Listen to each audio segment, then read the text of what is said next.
ខ្ញុំម្ចាស់នាងខ្ញុំសូមលំអរកាយក្រាបថ្វាយបង្គំព្រះករុណាព្រះបាទសម្ដេចព្រះបរមនាថនរោត្តមសីហមុនីព្រះមហាក្សត្រនៃព្រះរាជាណាចក្រកម្ពុជានិងសម្ដេចព្រះមហាក្សត្រីព្រះវររាជមាតាជាតិខ្មែរក្នុងសេរីភាពសេចក្តីថ្លៃថ្នូរនិងសុភមង្គលជាទីគោរពសក្ការៈដ៏ខ្ពង់ខ្ពស់បំផុត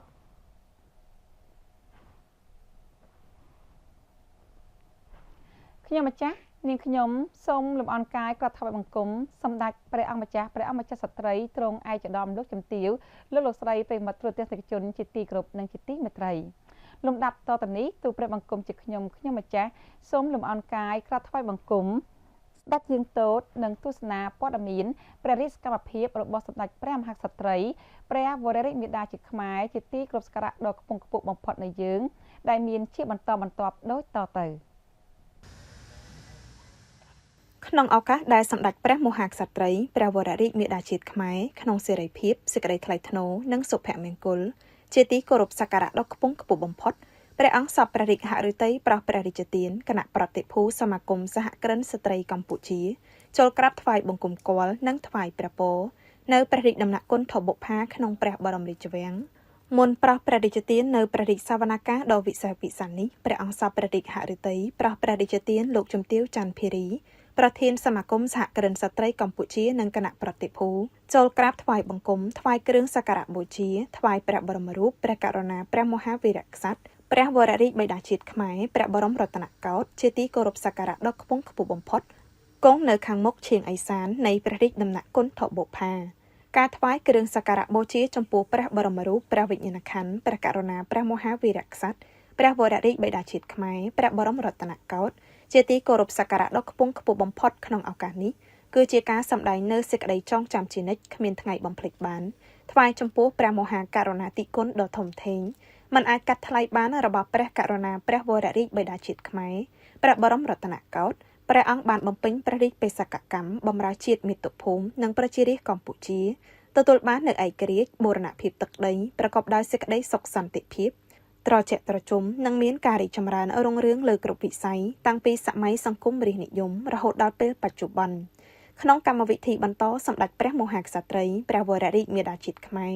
ជាទីគោរពសក្ការៈដ៏ខ្ពង់ខ្ពស់បំផុតព្រះអង្គសពព្រះរាជហឫទ័យប្រោសព្រះរាជទានគណៈប្រតិភូសមាគមសហគ្រិនស្ត្រីកម្ពុជាសរុបចំនួន14រូបអញ្ជើញចូលក្រាបថ្វាយបង្គំគាល់ថ្វាយព្រះពរនៅព្រះរាជដំណាក់គុណថបុផាក្នុងព្រះបរមរាជវាំងវេលាម៉ោង 10:30 នាទីព្រឹកថ្ងៃទី5ខែសីហាឆ្នាំ2026សម្ដេចរាជបុត្រីព្រះអនុជនរោត្តមអរុណរស្មីឧត្តមប្រឹក្សាផ្ទាល់ព្រះមហាក្សត្រយាងចូលរួមដង្ហែថ្វាយក្នុងព្រះរាជសវនកម្មដ៏វិសេសវិសាលនេះផងដែរ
ក្នុងឱកាសដ៏ល្អប្រសើរនោះសមាគមសហគ្រិនស្ត្រីកម្ពុជាបានថ្វាយផ្កាដ៏ស្រស់ល្អបង្ហាញពីមនោសញ្ចេតនាស្វាមីភក្តិដោយការគោរពនិងអំណរព្រះរាជគុណដ៏ជ្រាលជ្រៅជាទីបំផុតនិងជានិមិត្តរូបនៃការចម្រើននូវសិរីសួស្តីជ័យមង្គលព្រះបរមសុខព្រះជន្មវស្សាយឺនយូរថ្វាយអង្គសម្ដេចព្រះមហាក្សត្រី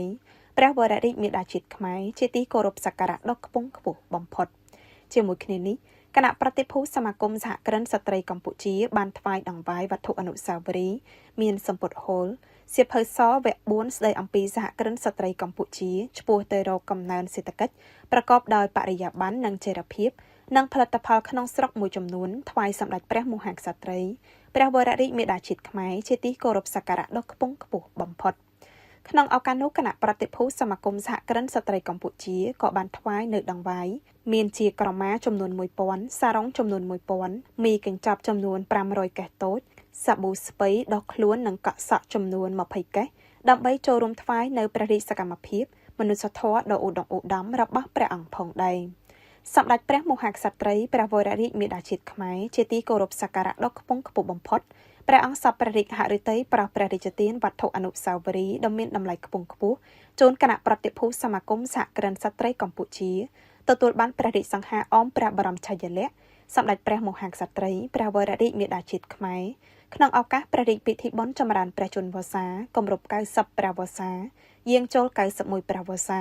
សៀវភៅស្ដីអំពីព្រះរាជពិធីបុណ្យខួប100ព្រះវស្សានៃការប្រសូតនិងព្រះរាជពិធីគោរពព្រះវិញ្ញាណក្ខន្ធខួប10ព្រះវស្សានៃការយាងចូលព្រះទីវង្គតនៃព្រះករុណាព្រះបាទសម្ដេចព្រះនរោត្តមសីហនុព្រះមហាវីរក្សត្រព្រះវររាជបិតាឯករាជ្យបូរណភាពទឹកដីនិងឯកភាពជាតិខ្មែរព្រះបរមរតនកោដ្ឋជាទីគោរពសក្ការៈដ៏ខ្ពង់ខ្ពស់បំផុត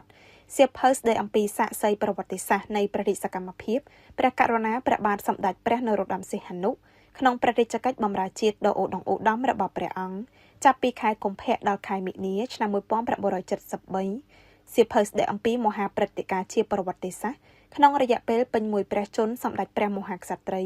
ព្រះវររាជមាតាជាតិខ្មែរបានបម្រើប្រទេសជាតិលើគ្រប់វិស័យសៀវភៅស្ដីអំពីព្រះរាជពិធីបុណ្យចម្រើនព្រះជន្មាយុគម្រប់70យាងចូល71ព្រះវស្សាព្រះករុណាព្រះបាទសម្ដេចព្រះបរមនាថនរោត្តមសីហមុនីព្រះមហាក្សត្រនៃព្រះរាជាណាចក្រកម្ពុជាសៀវភៅស្ដីអំពីទិវាបុណ្យឯករាជ្យជាតិខួបលើកទី70ដែលព្រះករុណាព្រះបាទសម្ដេចព្រះនរោត្តមសីហនុព្រះមហាវីរក្សត្រព្រះវររាជបិតាឯករាជ្យបូរណភាពទឹកដីនិងឯកភាពជាតិខ្មែរព្រះបរមរតនកោដ្ឋជាទីគោរពសក្ការៈដ៏ខ្ពង់ខ្ពស់បំផុតនៃយើងព្រះអង្គបានបំពេញនៅព្រះរាជបូជនីយកិច្ចដ៏ថ្លៃថ្លាក្នុងការរិះរកនៅគ្រប់មធ្យោបាយដ៏មានប្រសិទ្ធភាពខ្ពស់រហូតទាមទារបានមកវិញនៅកេតនភណ្ឌឯករាជ្យសេរីភាពបូរណភាពទឹកដីជូនជាតិមាតុភូមិជាទីស្នេហារបស់ព្រះអង្គសៀវភៅស្ដីអំពីខួបលើកទី20នៃការយាងក្រុងព្រះបរមសិរីរាជសម្បត្តិនៃព្រះករុណាព្រះបាទសម្ដេចព្រះបរមនាថនរោត្តមសីហមុនីព្រះមហាក្សត្រនៃព្រះរាជាណាចក្រកម្ពុជានិងប្រតិទិនឆ្នាំ2026នៅក្នុងឱកាសដ៏វិសេសវិសាលនោះលោកជំទាវច័ន្ទភារីប្រធានសមាគមសហគ្រិនស្ត្រីកម្ពុជាបានទូលថ្វាយអំពីវឌ្ឍនភាពរបស់សមាគមសហគ្រិនស្ត្រីកម្ពុជាក្នុងរយៈពេល14ឆ្នាំដែលមកដល់ពេលបច្ចុប្បន្ននេះសមាគមមាន5សាខាមាននៅខេត្តសៀមរាបបាត់ដំបងកោះកុងកំពង់ធំនិងខេត្តរតនគិរី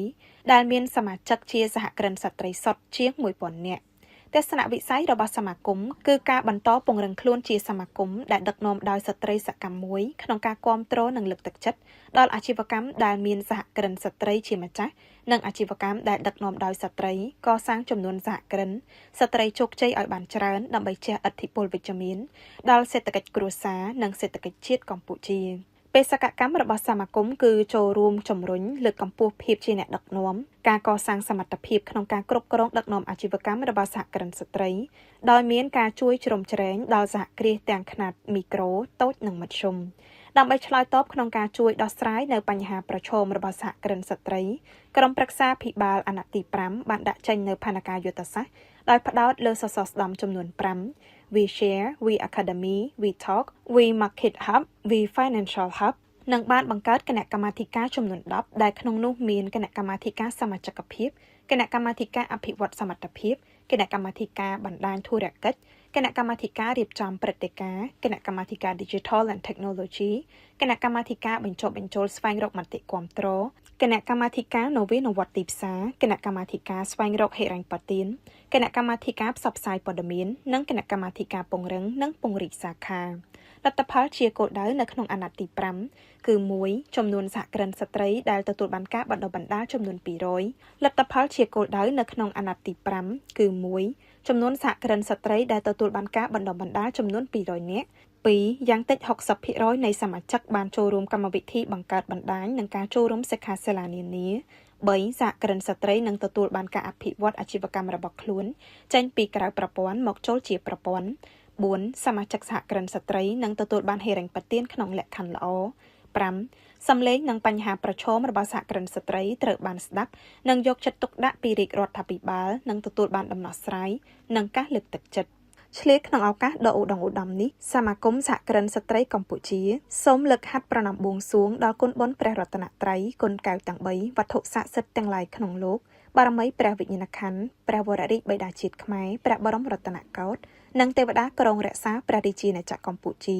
សូមជួយអភិបាលប្រោះព្រំថ្វាយសម្ដេចព្រះមហាក្សត្រី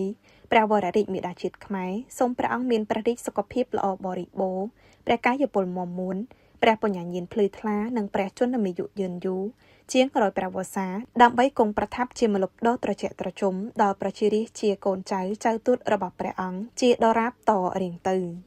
មានព្រះរាជសវណ្ណីសម្ដែងសម្ដាលក្នុងឱកាសដ៏ប្រសើរនោះសម្ដេចព្រះមហាក្សត្រីព្រះវររាជមាតាជាតិខ្មែរជាទីគោរពសក្ការៈដ៏ខ្ពង់ខ្ពស់បំផុតព្រះអង្គសពព្រះរាជហឫទ័យស្វាគមន៍យ៉ាងកក់ក្ដៅក្នុងសេចក្តីនឹករលឹកសាកសួរសុខទុក្ខក្នុងព្រះរាជហឫទ័យស្រឡាញ់រាប់អានដ៏ជ្រាលជ្រៅចំពោះកូនចៅទូតរបស់ព្រះអង្គក្នុងសមាគមសហគ្រិនស្ត្រីកម្ពុជាដែលមានវត្តមាននៅទីនេះនិងនៅគ្រប់មូលដ្ឋានសម្ដេចព្រះមហាក្សត្រីព្រះវររាជមាតាជាតិខ្មែរជាទីគោរពសក្ការៈដ៏ខ្ពង់ខ្ពស់បំផុតព្រះអង្គសពព្រះរាជហឫទ័យថ្លែងអំណរគុណដោយសេចក្តីកោតសរសើរដ៏កក់ក្ដៅចំពោះលោកជំទាវលោកស្រីនាងកញ្ញាជាប្រធានសមាគមអនុប្រធានអគ្គលេខាធិការសមាជិកក្រុមប្រឹក្សាភិបាលទូតសុឆន្ទៈប្រធានសមាគមសាខាខេត្តសៀមរាបបាត់ដំបងកោះកុងនិងនាយិកាប្រតិបត្តិនៃសមាគមសហគ្រិនស្ត្រីកម្ពុជាទាំងអស់ដែលបានចូលក្រាបថ្វាយបង្គំគាល់ថ្វាយព្រះពរព្រះអង្គក្នុងឱកាសដ៏ថ្លៃថ្លានេះព្រះអង្គបានកោតសរសើរសមាគមខិតខំប្រឹងប្រែងដោយមិនខ្លាចនឿយហត់បរិច្ចាគទាំងកម្លាំងកាយចិត្តបញ្ញាស្មារតីសម្ភារៈនិងថវិកាដើម្បីជំរុញចលនាសមាគមសហគ្រិនស្ត្រីកម្ពុជាឲ្យសម្រេចបានជោគជ័យក្នុងផ្នែកសហគ្រិននិងអាជីវកម្មក្នុងទិសដៅលើកកម្ពស់និងអប់រំស្ត្រីកម្ពុជាឲ្យក្លាយជាអាជីវករស្ត្រីសហគ្រិនស្ត្រីប្រកបដោយសីលធម៌ចំណេះដឹងមានការទទួលខុសត្រូវចំពោះខ្លួនឯងគ្រួសារសមាគមនិងសង្គមជាតិព្រះអង្គមានព្រះរាជសវណ្ណីលើកទឹកចិត្តដល់សមាគមសហគ្រិនស្ត្រីកម្ពុជាជួយបង្ហាត់បង្ហាញដល់យុវតីជំនាន់ក្រោយឲ្យបន្តខិតខំកសាងសមត្ថភាពដើម្បីក្លាយខ្លួនជាអ្នកដឹកនាំស្ត្រីអាជីវកម្មដ៏ឆ្នើមក្នុងការជួយសេដ្ឋកិច្ចកម្ពុជាឲ្យកាន់តែរីកចម្រើនបន្ថែមទៀតសម្ដេចព្រះមហាក្សត្រីព្រះវររាជមាតាជាតិខ្មែរជាទីគោរពសក្ការៈដ៏ខ្ពង់ខ្ពស់បំផុតសពព្រះរាជហឫទ័យប្រោសព្រះរាជទានពរជ័យសិរីមង្គលវិបុលសុខគ្រប់ប្រការជូនសមាគមសហគ្រិនស្ត្រីកម្ពុជាគ្រប់រូបសូមបានប្រកបនៅសុខភាពល្អអាយុយឺនយូរនិងទទួលបានជោគជ័យថ្មីៗថែមទៀតក្នុងភារកិច្ចការងារក្នុងសមាគមសហគ្រិនស្ត្រីកម្ពុជា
លោកទស្សនិកជនជាទីគោរពព័ត៌មានព្រះរាជកម្មភាពរបស់សម្ដេចព្រះមហាក្សត្រីព្រះវររាជមាតាជាតិខ្មែរក្នុងសេរីភាពសេចក្តីថ្លៃថ្នូរនិងសុភមង្គលដែលស្ដេចយាងទតនឹងទស្សនានៅពេលនេះសូមចប់តែប៉ុណ្ណេះខ្ញុំម្ចាស់នាងខ្ញុំសូមលំអរកាយក្រាបថ្វាយបង្គំលានិងសូមគោរពលា